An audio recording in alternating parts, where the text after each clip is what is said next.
Assalamualaikum warahmatullahi wabarakatuh.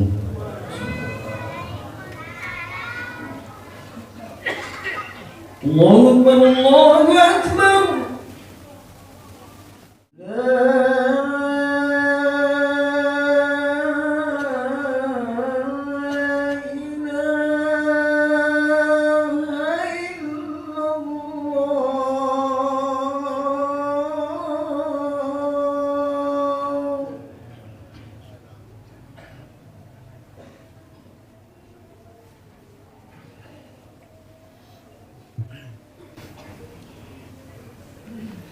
Alhamdulillah alladzi khalaqas samawati wal arda wa ja'ala adh-dhulumati wan nur wa huwa alladzi anzala as-sakinata fi qulubil mu'minina liyazdadu imanan ma'a imanihim. Ashhadu an la ilaha illallah wahdahu la syarika lahu wa ashhadu anna sayyidana wa habibana wa syafi'ana wa maulana Muhammadan sallallahu alaihi wasallam. Allahumma fassalli wa sallim wa karim wa barik ala hadha an-nabiyil karim wa ala alihi wa sahabatihi ajma'in. Amma ba'du, faya ayyuhal hadirun, usini nafsi wa iyyakum bitaqwallahi faqad fazal muttaqun. Wa qala Allah ta'ala fi kitabil karim wa huwa asdaqul qailin.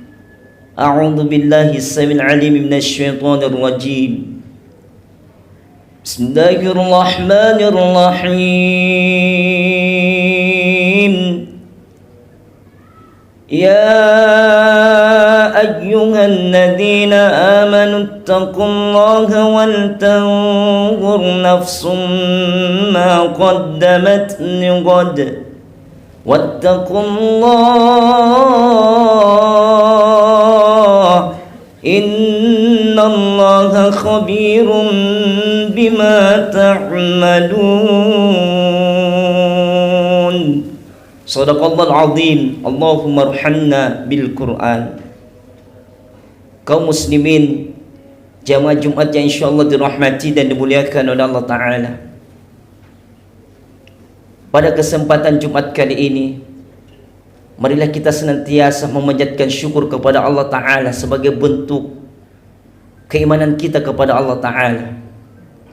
Karena di mana barometer daripada ukuran seseorang hamba dikatakan beriman kepada Allah Ta'ala, tak kala mereka mampu bersyukur dalam hidupnya, baik dalam kondisi apapun yang Allah tetapkan dalam hidup kita. Oleh sebab itu, Nabi SAW mengajarkan kita dalam kehidupan ini terus bersyukur.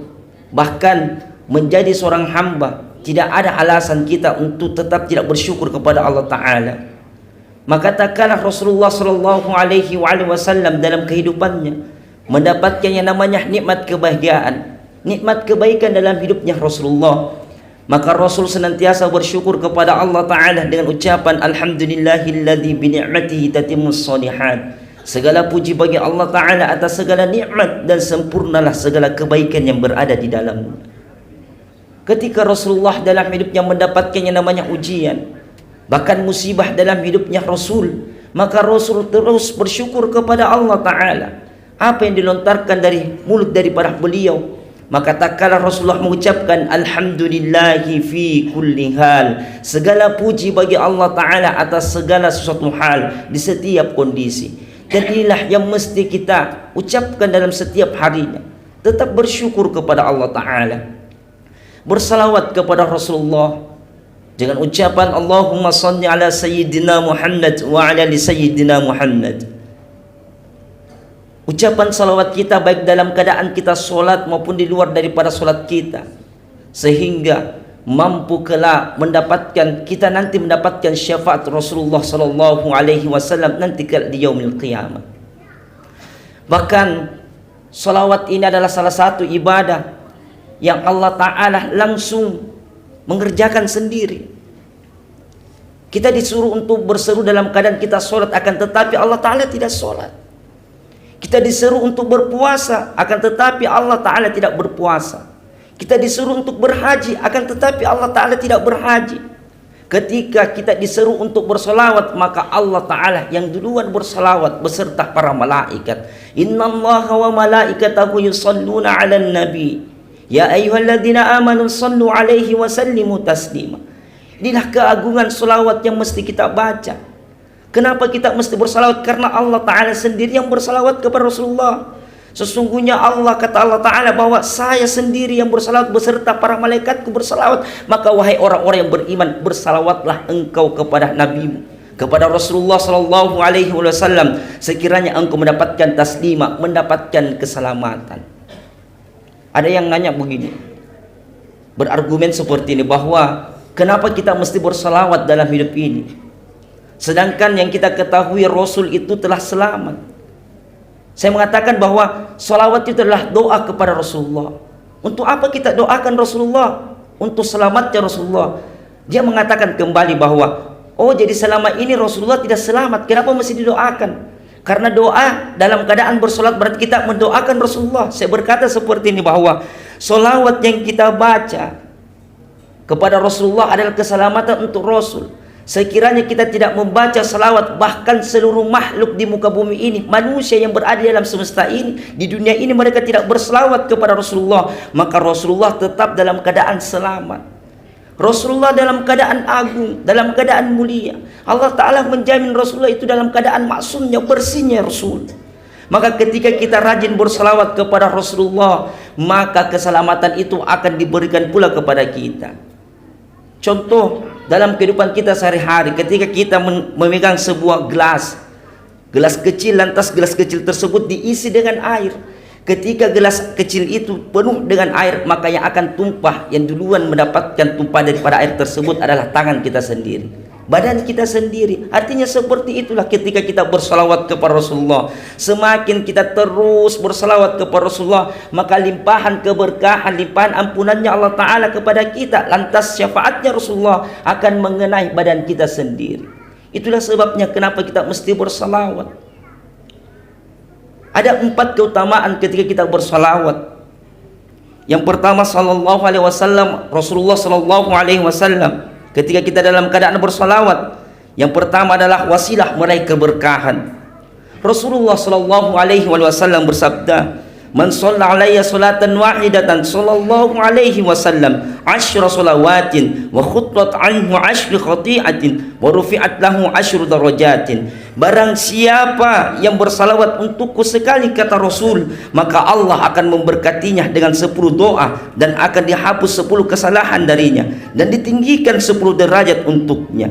Bahwa melalui hadis ini Rasulullah menyampaikan kepada kita, siapa orang yang bersalawat, 1 kali saja kita bersalawat kepada Rasul, maka Allah Ta'ala akan memberikan 10 doa dan akan memberikan pula 10 kebaikan, dan Allah Ta'ala akan meninggikan derajat-derajat orang-orang yang suka bersalawat. Maka inilah pentingnya kita terus bersalawat kepada Rasulullah Sallallahu Alaihi Wasallam. Suatu ketika Ubay bin Ka'ab, sahabat Rasul, dalam keadaan mempunyai masalah. Dia mendatangi Rasulullah. Ubay bin Ka'ab ini berkata kepada Rasul, "Ya Rasul, saya mempunyai masalah. Ketika saya mempunyai masalah, ya Rasul, saya memperbanyak bersalawat kepadamu, ya Rasul. Pertanyaan saya, ya Rasul, kepadamu, ya Rasul, bagaimana cara saya bersalawat? Berapa banyak yang saya mesti baca dalam keadaan bersalawat? Apakah cukup 100 kali, ya Rasul?" Apa kata Rasulullah? "Terserah. Kalau perlu tambah. Cukupkah 200 kali, ya Rasul? Tambah lagi. Cukupkah 300 kali, ya Rasul? Tambah lagi. Kalau 1000, ya Rasul? Tambah lagi. Terserah, sebanyak mungkin engkau bersalawat kepadaku." Maka apa kata Rasulullah sallallahu alaihi wasallam? "Idza tukfa hammika wa yukfir laka dzambika." Kalau begitu, kau akan dicukupkan dari dirimu, termasuk daripada dukamu, Allah Ta'ala akan lapangkan dirimu dan dosamu akan diampuni. Salah satu keberkahan daripada salawat, daripada sabda Rasulullah sallallahu alaihi wasallam, maka ketika hati kita menjadi gelisah, menjadi mendapatkan yang dalam kehidupan kita, mendapatkan yang namanya sebuah problematika ataukah musibah dalam hidup kita, maka memperbanyak sholawat, maka Allah Ta'ala tetapkan dalam hati kita kedamaian dan ketenangan, dan insya Allah yang namanya dosa-dosa kita, Allah Ta'ala akan ampuni segala dosa-dosa kita karena keberkahan dari para salawat. Itu salawat yang pertama, keberkahan yang kita mendapatkan ketika kita rajin bersalawat. Sedangkan yang kedua, keutamaan salawat yang kedua, kita akan mampu mendapatkan kedudukan yang tinggi dan syafaat dari Rasulullah sallallahu alaihi wasallam. Dari Umamah radhiyallahu anhu bahwasanya Rasulullah sallallahu alaihi wasallam bersabda, "Salatan ummati tu'radu ala fi kulli yaumi jum'ah, faman kana aktsaruhum ala salatan kana aqrabuhum minni mazalah." Salawat dan doa umatku sampai kepadaku pada setiap hari Jumat. Orang yang paling banyak bersalawat kepadaku di antara mereka adalah orang yang paling terdekat denganku kedudukannya. Melalui daripada sabda Rasulullah sallallahu alaihi wasallam, hadis Rasul ini, keutamaan ketika kita mendapati dalam diri kita di hari Jumat, maka bersalawatlah di sepanjang hari Jumat. Setiap mendapatkan hari Jumat maka memperbanyak salawat kepada Rasulullah. Maka kata Rasul, kita akan mendapatkan kedudukan yang lebih tinggi di sisi Rasulullah sallallahu alaihi wasallam. Ini cara kita bersalawat dalam keadaan ketika kita mendapati hari Jumat, Allah Ta'ala mempertemukan kita hari Jumat, kita bersyukur kepada Allah. Dengan cara apa? Banyak memuji Allah Ta'ala dan banyak pula bersalawat kepada Rasulullah. Niscaya setiap salawat yang kita bacakan, maka Allah Ta'ala menghitung sebagai pahala dan kebaikan, dan Allah Ta'ala dan Rasulullah sallallahu alaihi wasallam memberikan pula kedudukan yang tinggi di antara kita, orang-orang yang rajin bersalawat. Dan Rasulullah pun dalam hadis yang lain, "Innaman afdal ayyamikum yaumal jum'ah." Sesungguhnya di antara hari-harimu yang paling utama adalah hari Jumat. Pada hari itu Adam diciptakan, pada hari itu beliau wafat, dan pada hari itu juga ditiup sangkakala, dan pada hari itu juga mereka dalam keadaan tidak sadarkan diri. Maka perbanyaklah salawat kepadaku, karena salawat kalian akan disampaikan kepadaku. Tak kala Rasulullah menyampaikan hadis seperti ini kepada sahabat, maka sahabat berkata kepada Rasulullah, penasarannya sahabat, "Ya Rasul, bagaimana mungkin salawat kami akan sampai kepadamu sedangkan engkau telah hancur menjadi tanah, ya Rasul?" Lantas Rasulullah menjawab, "Sesungguhnya Allah mengharamkan bagi tanah untuk menghancurkan jasad-jasad para nabi." Ini menandakan menjadi indikasi dalam hidup kita ketika kita bersalawat kepada Rasulullah sallallahu alaihi wasallam. Jangan pernah ragukan bahwa salawat kita tidak akan sampai. Salawat yang kita baca pasti akan sampai. Rasulullah menerima daripada salawat kita. Sekiranya Rasulullah dalam keadaan sudah dikubur, dalam keadaan sudah berada dalam barzakh, akan tetapi Rasulullah tetap hadir dalam diri kita. Rasulullah tetap sampai terjaga sampai di yaumil qiyamah. Maka cara kita, motivasi kita untuk terus berselawat kepada Rasulullah, maka Rasul terus menerima daripada selawat seseorang tersebut. Maka yang ketiga, keutamaan selawat, yakni sebab-sebab doa terkabul. Ketika seseorang dalam keadaan mereka berdoa tanpa ada diiringi dengan selawat, maka yakin dan percaya bahwa doa tersebut akan ditolak sama Allah Ta'ala. Karena sayap daripada doa tersebut adalah selawat. Ketika kita cuma memuji kepada Allah Ta'ala lantas kita tidak berselawat, maka yakin dan percaya yang namanya doa kita akan tertolak. Pernah suatu ketika Rasulullah dalam keadaan menunggu sholat di Masjid Nabawi, tiba-tiba ada salah seorang sahabat yang datang langsung sholat. Setelah sholatnya, sahabat tersebut selesai sholatnya, maka sahabat tersebut berdoa kepada Allah Ta'ala, "Ya Allah, ampunilah kami, Ya Allah, rahmatilah kami." Lantas sahabat tersebut tidak berselawat kepada Rasul. Maka Rasul menegur kepada sahabat, "Wahai sahabatku, bersalawatlah engkau kepadaku. Sesungguhnya doamu tadi itu tertolak oleh Allah Ta'ala karena engkau tidak berselawat kepada aku."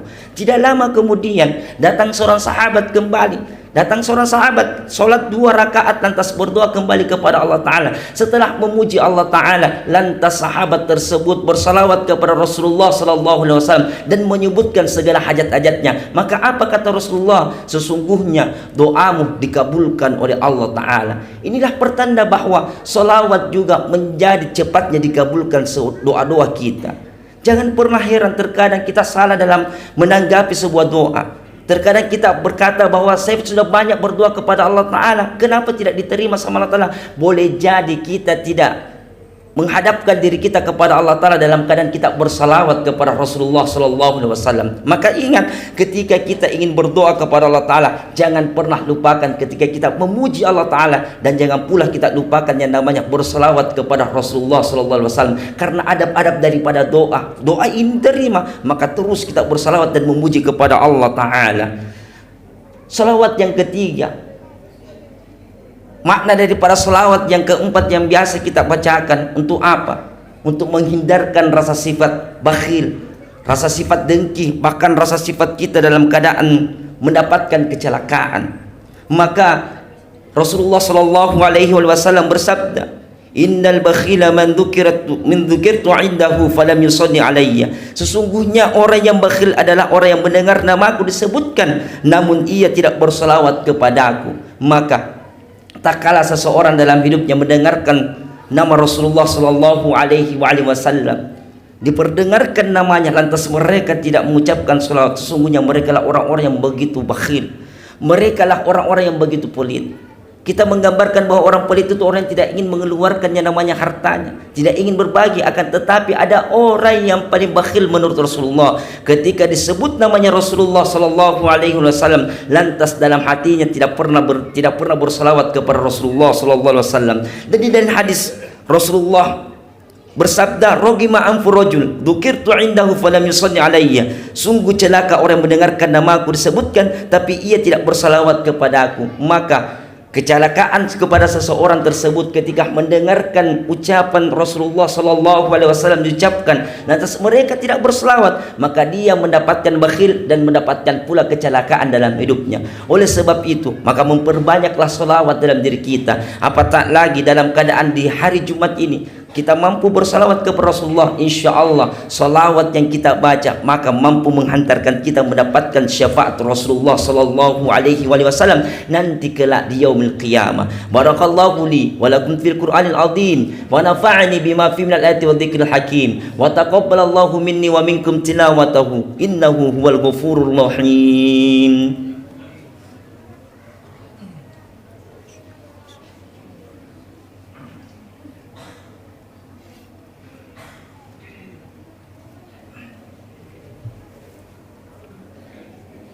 الحمد لله نحمده ونستعينه ونستغفره ونعوذ بالله من شرور أنفسنا ومن سيئات أعمالنا.